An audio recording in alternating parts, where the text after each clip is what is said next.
তখনও ঘুরে ফিরে আমার দিকে 2-3 বার তাকাচ্ছিল। আমার ওই তাকানো এখনো চোখে ভাসতেছে। অনেক আল্লাহর কাছ থেকে চেয়ে না সন্তান আমার। আমার যখন বিয়ে হয় আমার ছেলে মেয়ে হতো না, 8-10 বছর ধরে ছেলে মেয়ে হয়নি। অনেক কষ্ট করছি আমি, অনেক কথা শুনছি মানুষের। মানুষ যা খাতি আমাকে বলছে আমি তাই খাইছি, তারপরেও কোনো সময় আমার ছেলে মেয়ে হয়নি। এক সময় আমি নামাজ রোজা কোরআন শরীফ এইগুলো করতে শুরু করি আর আল্লাহর কাছে ডাকি, আল্লাহ তুমি আমাকে কালা কুপচারটা সন্তান দাও, তবু তুমি আমার একটা বাচ্চা দাও যে আমাকে মা বলে ডাকবে। ডাক্তার কবিরাজ দেখাতে দেখাতে আমার সিনথিয়া হয় আমার বিয়ের 9 বছর পরে গিয়ে। সিনথিয়ার যখন 4 বছর বয়স আমার আবার অভাব হয় না, আমি আবার চেষ্টা করি, তখন আমার রাইসা মনে আমার পেটে আসে।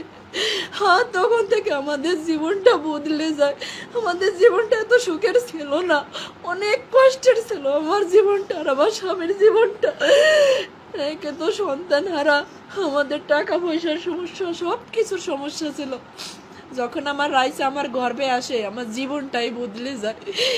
আমার রাইসা যখন জন্ম নেয় তখন ওর আব্বু ব্যবসা শুরু করে। আজ ওর বাবা ব্যবসায়ী, প্রতিষ্ঠিত ব্যবসায়ী, কিন্তু আমার বাকি নাই। আমার লক্ষ্মী মেয়ে বুড়োই গেছে। আমার লক্ষ্মী রে তো আমি বলবো না, আমার ওইটুকু লক্ষ্মী। 8 বছর বয়স শেষ হয়ে 9 বছর চলতেছে।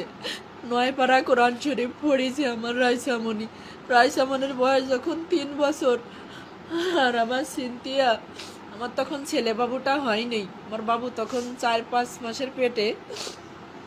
উমরা করতে গেছিলাম আমরা অল পরিবার। আমার রাইসামণিরে হজ করায় নিয়ে আসছি। আমি আল্লাহর উপরে বলছিলাম, যখন ওরে পাওয়া যায়নি আমি বলছিলাম, আল্লাহ আমার সন্তান খুঁত হয়ে থাকুক, তবু তুমি আমার কাছে জীবিত ফিরেই দাও। আমি আবার আমার পাখিরে সম্পদ বেশি হলেও উমরা করাতে নিয়ে যাব, আবারও আমার পাখিকে আমি হজ করাতে নিয়ে যাব, কিন্তু আমার পাখি আর ফিরে আসেনি।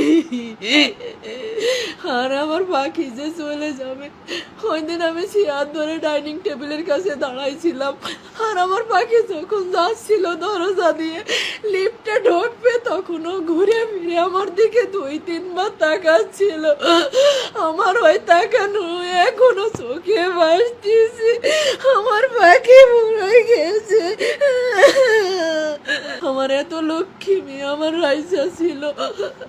আমার পুরো বাসাটা নাড়াই খাত। আমার সিনথিয়া আর আমার রাফসান এত দুষ্টুমি করে না, আর এত চঞ্চল না। আমার রাইসা অনেক চঞ্চল মেয়ে ছিল। আর আমার দুলালি আজকে আমার কাছে ফিরে আসছিল আসবে।